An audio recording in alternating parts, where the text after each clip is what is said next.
What the fuck is up?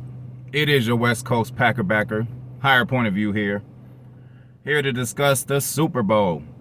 I hope you guys are having a good Sunday. I hope you're going to have a happy Sunday. This is going to be the last football we get for a while.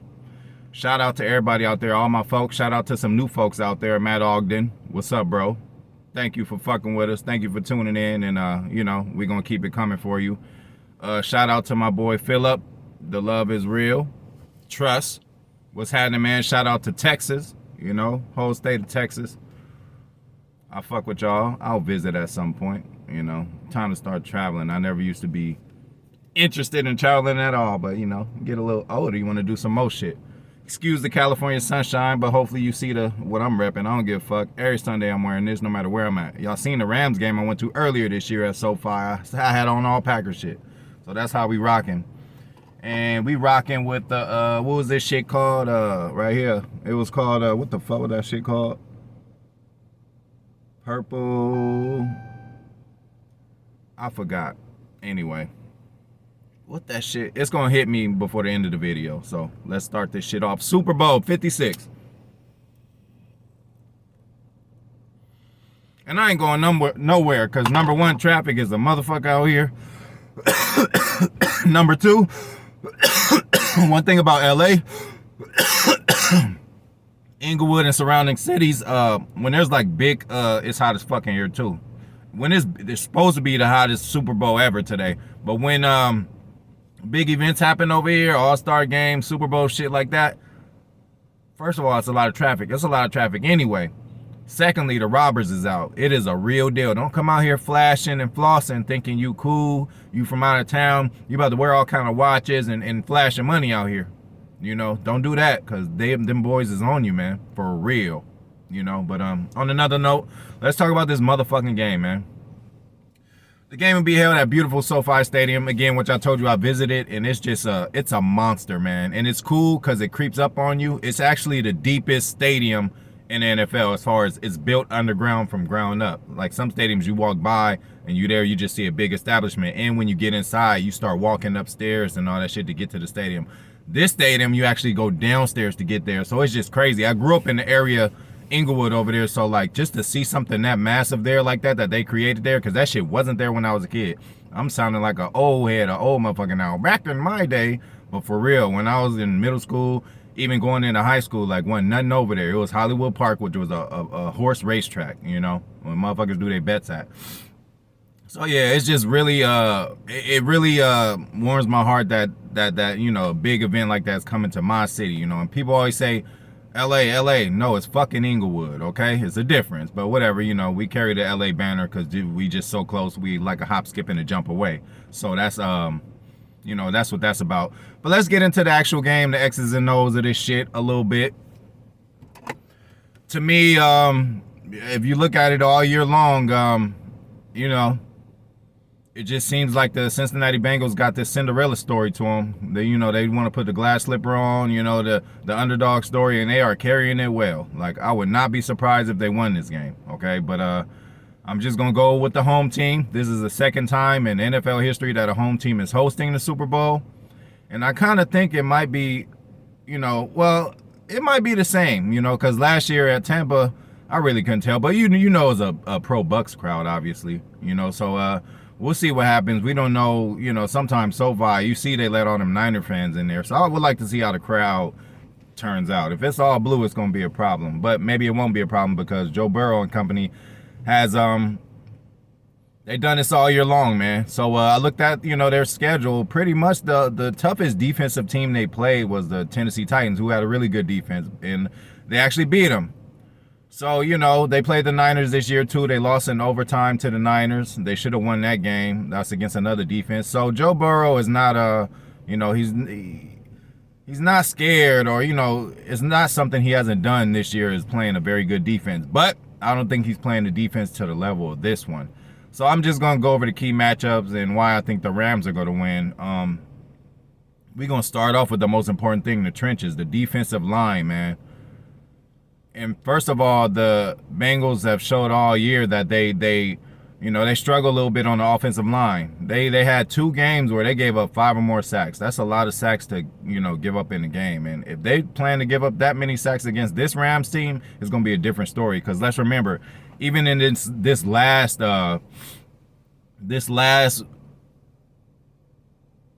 brain fart, y'all, Tennessee. What the fuck was I about to say? Oh, yeah. Okay. In the last playoff game, not the last playoff game, but the divisional, when they beat Tennessee, they sacked that motherfucker 9 times. Now, the thing about Tennessee, maybe they have inexperienced defenders or something is going on, but if you get to them that many times, you got to create more turnovers. We got strip artists over in Los Angeles with the Rams. Like, how many times you seen Aaron Donald strip somebody? Chasing Kyler Murray, he's scared for his life. Russell Wilson, scared for his life. Jimmy Garoppolo, scared for his life. How many times you seen Donald chasing down motherfuckers and not just getting a tackle, but creating they slapping at the ball like they trying to create a fumble. What about Leonard Floyd, tall ass, outside rusher, always getting his hands up? That's going to deflect passes. That could turn into potential interceptions, what has happened before. What about Von Miller? Like, dude, like when you got Von Miller as an afterthought on this front four, like it's gonna be a problem, man. And he's been picking up his game. I think he was injured when he first came. That's why it took him so long to, you know, come along. But he also had to learn the playbook. I mean, I know you just rushing the edge, you ain't doing that much, you know, you ain't, you know, dropping back like that. But you know, it takes some time to learn and get acclimated to a new team, and he's done that at the perfect time. So Aaron Donald, Von Miller, Gaines in the middle. He's like the lunch pail guy that nobody want to talk about, but he puts pressure. Gaines, that boy bad, man. He puts pressure on motherfuckers in the middle. Y'all gonna see him. So again, like I said, Leonard Floyd, Von Miller, Aaron Donald, like what are you gonna do with all that, Cincinnati? I just think it's gonna be too much, okay? So that's a matchup I think that's gonna define the game. Cincinnati now, their offensive line, again, I think that's probably the weakest point of their offense, probably the weakest point of the whole team, because the defense has turned it around. Reeder came over there, D-tackle. He's really you know, established himself and sealing holes and just getting in the way and wrecking havoc in the middle. That helps. And their linebacking core is cool, and even their secondary is okay. But I don't think they're going to be able to hang. And this is also a game which I think that, like, you're going to see the old man just slap on the little boys a little bit, beat on the little boys a little bit, you know? You know that basketball game where, you know, you got the youngsters versus the old man, and the youngsters start off hot, they talking shit, then the old man just come back. Nah, let us show you how it's doing, how it's done. I think that's what's gonna happen this time, because you got a Jamar Chase, which I think is he's gonna have a potential to be the best receiver in the league at some point. You got him going against Jalen Ramsey. Jalen Ramsey done seen it all and done it all at this point, except for a Super Bowl, and he about to do that now. So I think Jamar is gonna give him a big challenge, and he might beat him on a few plays, but I don't know. I just see Ramsey coming up with a critical play just because of the vet that he is. He should have seen a lot of this stuff. I'm sure he's seen and knows a few things that Jamar doesn't know, okay?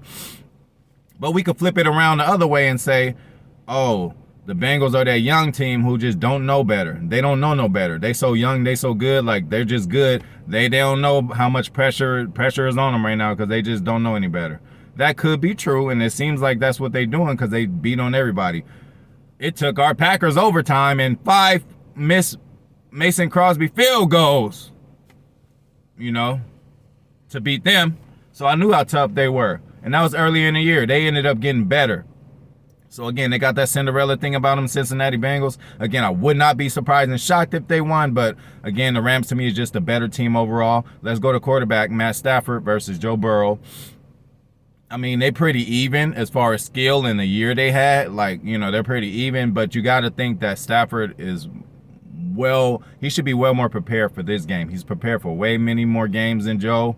He's been in, you know, big games, you know, well, not really, because he ain't really made the playoffs that much. But, you know, when you play the Packers 2 times a year and give us a tough time, yes, they do, you guys. They, you know, even though we beat them, remember, last year or 2 years ago, we beat them and we didn't lead 1 second in both games. Like, ain't that crazy? So they come to play in Detroit, but just coming over to this team, I think is just shown and showcased, like, and again, I like when stories happen or acquisitions happen that really, really matter for the biggest picture. Because when acquisitions just happen, oh, this team gets such and such guy, oh, that doesn't mean nothing. But when Stafford came to LA, what did they say? This is going to be the difference. Should put them over the hump. And look, it fucking happened in the first year. Just like Tom Brady going to Tampa Bay. I love when a story could come out like, soon as he went to Tampa Bay, everybody said that they're a contender. I'm like, hold on, y'all talking too fast. He just got there. That motherfucker became a contender very fast and won the Super Bowl in the first year there. So I just love it when big time acquisitions happen and they actually follow through and it goes good. Unlike the Russell Westbrook shit, that acquisition did not work out. But that's on another level, another sport. Let's get back on track. So yeah, I just think Stafford should be better prepared coming into this game. And I think he's going to have a big game. And if he does have a big game, it's going to be a blowout. But if he has one of them Stafford, oops, I'm trying to throw the ball out of bounds and it gets intercepted, or oops, I fumble. If he has that kind of Stafford game, you do not want a young, hungry team like this Bengals team to keep it close. Okay? Rams going to have to hopefully get a lead and use all of their weapons on offense. Cooper Kupp, Offensive Player of the Year. Kudos to you, bro. You're a fucking beast. You know, you already done took away, because you know me, I love Jordy Nelson. I was always like, man, he's the baddest white boy receiver ever. Jordy Nelson. Bad. That motherfucker is the best. 1,500 yards. Woo! Hey, that man, all I remember at my life as a Packer fan is just seeing Jordy just running up the sideline. Like, bro, Jordy Nelson's a beast. But now you got this Cooper Kupp guy who's trying to take your shine. Jordy, you might have to come out for a year and take a veteran minimum deal and catch a few touchdowns with us. Shit, Aaron likes to call back old friends. No, that's a stretch. But yeah, back to the Super Bowl. Let's go to the coaching, y'all. Again, the sensei beat down on the young student when the Rams played the Patriots in the Super Bowl. You just seen Belichick sizing them up from the sideline like, oh yeah, this young kid ain't ready. And he didn't even need to score. They won the game 10-3 or whatever the fuck it was. You know, and McVay got spanked on, you know, just a mental beat down. The game wasn't a blowout, but like he just couldn't get nothing going. This was the highest scoring offense of that year, and they only scored 3 or 10 points. I forget what the score was. But you got to think that McVay learned from that spanking, you know, from Mr. Miyagi. You have to learn after he teaches you, unless you won't become Danielson. So we're going to see if McVay can turn this shit around and learn from his loss that he had, and I think he will. And I think he did it this year. A small sign is he just could not beat San Francisco. They beat him 6 times in a row. The 7th time San Francisco came into SoFi confident, stadium full of their motherfucking fans. McVay, you know, he didn't wet the bed like he did that first game, doing fake field goals and shit like that. He didn't outpsych himself. He played his game and they won the game. So I just see McVay has a advantage over Zach Taylor, number one, because he's been there before. When you've been there before, it is a lot easier. You know, when you do something one time, it's just like anything. First time you go to something, there's that, you know, fear of the unknown. But once you've done something, anything, it don't matter what it is, and then you walk in that building again, you feel confident the more times you do it. So this is a Super Bowl. McVay should have the whole team ready. The offense, even though they're missing Tyler Higbee, should still be able to get the job done. Odell has been coming along, and he's still getting better. The guy been there for a few months. Remember, these playbooks are like this thick, man, and you know, he's still learning, and what a good acquisition for them. I wish the Packers would have gotten him now, you know, but you know, hindsight is 20/20. But he didn't want to come anyway. Hey, if you don't want to come, we don't want you. But yeah, Cooper Kupp again, the best statistic receiver of the year of this league. I still got Devontae just as an overall better receiver than Cooper, but Cooper is the guy. He's, you know, he's a guy, you know. He's a top 5 receiver for sure right now. You can't deny that. The numbers speak for itself. And even last year, he didn't have a bad year, or you know, I think he got hurt last year. But you know, whatever, you know, whenever he's put in the 4 years, has been very productive. Cooper Kupp is an excellent player, you know, route runner. You know, he does it all. So yeah, Higbee's gone, but I think even Van Jefferson, for Van Jefferson to be an afterthought, that's a problem. He's kind of like MVS-ish. You know, he beats you deep. He did it against the Cardinals. Like, Van Jefferson is a deep threat, bro. And he's a really good, solid number 3 option. And then you got Cam Akers back, you know. He's been back for a couple weeks now, and the running backs, they get better as the year goes along. So he is fresh as hell. So he's gonna be a problem catching out of the backfield. And you got Henderson back. I don't know how much he's gonna play because Sony Michel is there. That motherfucker runs the rock harder than probably anybody. He's a very hard runner. Like, he runs so hard it makes him look bigger, and he's not a big back, but he runs like a big back, and he gets those tough 4-yard plays and stuff like that. You guys are gonna see that. So yeah, man. Overall, I see the glass slipper and all that, but shit, when y'all put it on Cincinnati, that shit might break.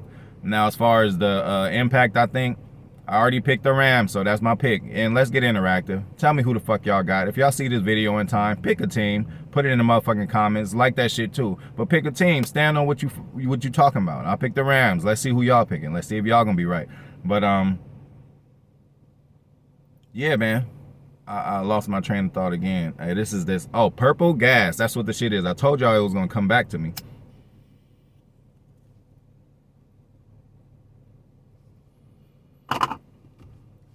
So, yeah. I motherfucking had one more thing to say, but I motherfucking forgot. But, yeah, man. Let's just hope for a good game. It really should be. These are the two best teams at this point. And, and at the end of the day, let's hope the Packers can put themselves in position to get here next year. We've been so close for a few years. Like, I think we're going to run it back one more time, you guys. You got one more shot, as the Packers that we know. It's going to be a lot of big changes, but we'll see. We never know what's going to happen. And again, with that media sucks shit. See, now they talking about, Aaron, everybody's confident Aaron's coming back. Hold up. Just the other day, y'all talking about he not. Just the other day, you talking about Denver. Just like, hey, media, again, if you want to read it, it's fine. Just read it, but take it with a grain of salt. Don't listen to none of that shit. They don't know what they talking about.